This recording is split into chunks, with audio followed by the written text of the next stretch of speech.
Olá, bem-vindo a mais um episódio da Biblioteca da NET.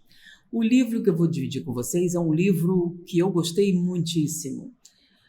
Eu falo muito sobre o cérebro, sobre descobertas. O que a gente vê é que nessa área, neurociência, as coisas mudam muito rapidamente. Primeiro, a tecnologia está se desenvolvendo, ela está se tornando mais acessível. Aí um número cada vez maior de pesquisadores tem acesso a equipamento material, inclusive em instituições menores, que permite você fazer muito mais estatística, muito mais tentativa e encontrar vertentes novas. Diante disso, você lê um material há um ano atrás e quando você vai ler hoje, descobre-se que muitas afirmativas que você fez naquela época, hoje foram derrubadas diante de novas descobertas. Aí diz assim, antes de você dizer, então era errado. Não. O conhecimento, tá?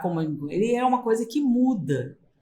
Por quê? Porque o conhecimento é a parte da verdade que nós somos capazes de ver nesse momento. Então, ele evolui, ele se transforma à luz de novas descobertas. O que muda? Não os fatos que foram descobertos. O que muda são interpretações que você dava a alguns fatos. Vamos lá. As pessoas tinham infarto do miocárdio, coração, problemas cardíacos. Aí eles encontravam placas de gordura quando fazia autópsia. Todo mundo que aparentemente tinha esse tipo de problema tinha essa placa de gordura. Logo, gordura causa ataque cardíaco. E aí não pode mais comer gordura. Depois de algum tempo, eles viram que existem tipos diferentes de gordura. Não é qualquer gordura, é a gordura X. Depois não comiam mais gordura X e aumentava ainda mais. Peraí, se o cara não come gordura, de onde veio isso? Aí tinha gordura boa, gordura ruim e por aí vai. E hoje em dia, vamos lá, no início você comia banha de porco. Não pode gordura. Aí passou a usar margarina. Depois era margarina, manteiga. Não, manteiga faz mal. Aí margarina. Agora estão voltando a banha de porco. Significa o quê? É um fato que encontravam placa de gordura. Existe mais de um tipo de gordura. O corpo humano sintetiza gordura. E aí as coisas mudam. Os fatos são inquestionáveis. A interpretação e o entendimento dos fatos é que mudou. Então o livrinho que eu quero compartilhar chama-se Cérebro, uma biografia de David Eagleman. Esse livro, ele tem uma série de respostas àquelas perguntas que a gente faz sobre o cérebro, né? Ele conta a história da nossa espécie, mas em termos de descobertas do cérebro e não da evolução. Ele não tá, a proposta dele não é fazer um novo livro sobre evolução, mas sim acompanhar a evolução com descobertas científicas e responder algumas perguntas assim, como por exemplo, o que é a realidade? Não filosofia, do ponto de vista neurológico. Então, por exemplo, filosoficamente a gente entende a realidade da seguinte maneira, mas o seu cérebro vê o que exatamente? Porque imagine, a gente acha que as cores são assim. E alguém que vê diferente, por exemplo, um daltônico não vai ver as mesmas cores como você. Mas ele sempre viu daquela maneira, para ele o universo é daquele jeito. Ele só vai perceber que você enxerga de maneira diferente quando começar a comparar experiências, né? Quem é você? O que é que faz você tomar decisões? Por que o seu cérebro precisa de outras pessoas? Esse é muito interessante. Porque você tem a explicação do homem social, da psicologia, da antropologia, mas do ponto de vista neurológico, existe sim uma explicação muito interessante. Eu não vou tirar a surpresa de vocês, né? A tecnologia está preparada para mudar o que significa ser humano? Bom, e ele parte desses estudos, por exemplo, esportes radicais, pesquisas para melhorar o desempenho, robótica, a busca da imortalidade. Por exemplo, eu falo assim, as células do cérebro surgem, amadurecem e elas não se modificam muito. E o envelhecimento, como é que ele afeta o cérebro? Então, todas essas colocações estão no livro O Cérebro, de David Eagleman. E ele faz da seguinte maneira, mudanças, ele conta o que pensava antes e o que mudou. E ele se propõe a estar sempre alterando este material com anexos, adendos, etc. Então, eu gostei da linguagem do livro. Deixa eu mostrar aqui um pedacinho para vocês, tá? Um pouquinho do que tem. Quem sou eu, que é a realidade? Quem está no controle? Como eu decido? Eu preciso de você? Quem vamos nos tornar? Tá? Como a ciência do cérebro é um campo em evolução acelerada, é raro darmos alguns passos para trás a fim de ver a extensão do terreno. Olha aqui, não é raro, isso é um defeito aqui. procurar entender o que nossos estudos significam em nossas vidas e, de forma simples e direta, tentar nos entender como criatura biológica. E aí ele fala algumas coisas que vêm em televisão, coisas simples. E vamos ao primeiro capítulo. Quem sou eu? Todas as experiências em sua vida, de uma simples conversa a toda a sua cultura, moldam os detalhes microscópicos do seu cérebro. Do ponto de vista neural, quem você é depende de onde você esteve.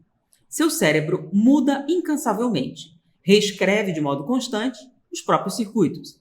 E como as experiências que você tem são únicas, os padrões vastos e detalhados de suas redes neurais são igualmente singulares. Como estas redes mudam incessantemente por toda a sua vida, a sua identidade é um alvo móvel, que jamais atinge um ponto final. Adorei. Ele me ganhou nessa entrada aqui, que eu normalmente folheio, né? E aí você vai encontrar no livro, né, a questão da infância, quando eu falo como é o cérebro, a quantidade de redes. Lembra que eu falo muito sobre redes neurais?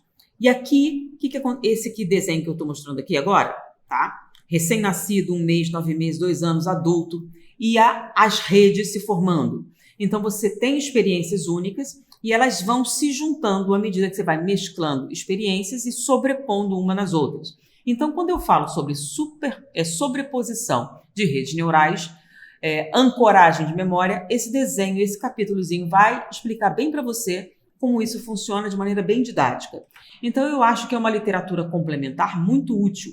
Então, você que é do Eten Academy e assistiu às aulas sobre melhorar o estudo, esse livrinho seria uma literatura complementar que vai facilitar o seu entendimento de redes neurais, ancoragem de memória, sobreposição de memória e extrapolação da memória. Por exemplo, você tem uma rede, você tem outra rede. E aí, de repente, você encontra, comparando as duas, acha uma correlação. Não tinha nada a ver e, de repente, você criou uma correlação entre coisas totalmente diferentes, quando você para comparar. Então, essas informações, visualmente, na verdade, foi desse livrinho que eu tirei a ideia de fazer um esquema para explicar melhor a questão da ancoragem, de memória, etc. Uma coisa até recente e vale a pena. Então, é um livro introdutório na neurociência. Eu queria entender um pouco melhor, mas não queria perder tempo, tanta neurologia e tantos detalhes. Ele até apresenta, mas de uma maneira fácil de entender, como uma ilustração do verdadeiro objetivo do livro, que é levar você num passeio pela história das descobertas da neurociência, de uma maneira fácil de entender, porque acompanha a evolução do homem. A gente estava fazendo isso, o que a gente descobriu sobre esse assunto? Nós paramos para pensar nisso, o que descobrimos sobre isso? E ele mostra alguma coisa a nível de 2º grau, de fácil assimilação, para você que quer ter um panorama geral sobre a neurociência. Como foi que eu cheguei nesse livro?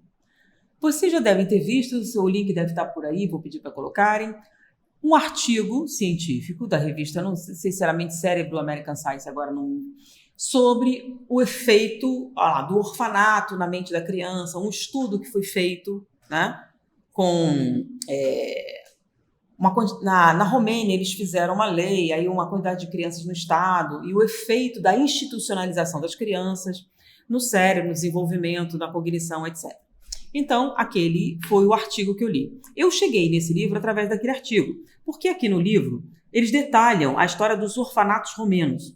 Então, quando eu numa palestra contei o assunto, Anete, você falou aqui no artigo, mas na revista não tem alguns detalhes que você colocou. É porque estão aqui no livro, Cérebro, uma biografia.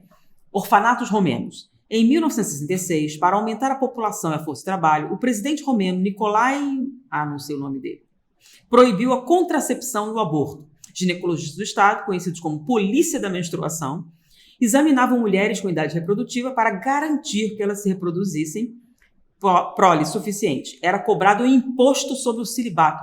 Sim, era cobrado o imposto sobre o celibato das famílias que tinham menos de 5 filhos. A taxa de natalidade foi estratosférica. Então, aqui ele conta os detalhes da biografia, do acontecimento. Eu li no artigo e eu não conhecia essa parte da história. E havia uma referência, eu cheguei nesse livro e ele contou com detalhes a experiência do orfanato romeno e com detalhes, inclusive está na bibliografia, sobre como foi feita a pesquisa avaliando o cérebro das crianças institucionalizadas, porque houve um grande número de crianças institucionalizadas, porque as pessoas eram obrigadas a ter filhos que elas não queriam. Inclusive, é muito engraçado. Então, contando a história toda, a gente lendo isso aqui, nossa, isso é tão absurdo, até você imaginar que isso realmente aconteceu. Então, esse livrinho eu cheguei através daquele artigo. Então, esses cruzamentos de informação. Então, é uma coisa a mais para você aprender sobre o cérebro. Então, se você gostou daquele artigo, aqui tem a explicação mais aprofundada no livro sobre os efeitos no cérebro da institucionalização infantil. É um livro atual, ele não tem tanto tempo de lançado, então ele está com as últimas descobertas, bem quente, bem em cima, com várias informações pertinentes. E você que procura na net, quais as fontes? Essa é uma. Quem lê o livro vai notar, nossa, foi daqui que ela tirou aquele desenho das fases neurológicas, desenvolvimento da criança? Foi daqui. Foi. E várias outras dessas colocações, tá bom? Então é um livrinho que vale a pena ter na sua biblioteca. Cérebro, uma biografia. Origem. Então você vai aproveitar de maneira simples, agradável, um pouquinho sobre a história do cérebro. Então, Cérebro, uma biografia. Espero ser útil para você, espero que você goste tanto quanto eu. E muita paz para você. Olá, pessoal! Se você gostou desse vídeo, não se esqueça de se inscrever, clicar em gostei e compartilhar com aquela pessoa querida que você sabe que irá aproveitar esse conteúdo. Conto com você e até o próximo vídeo.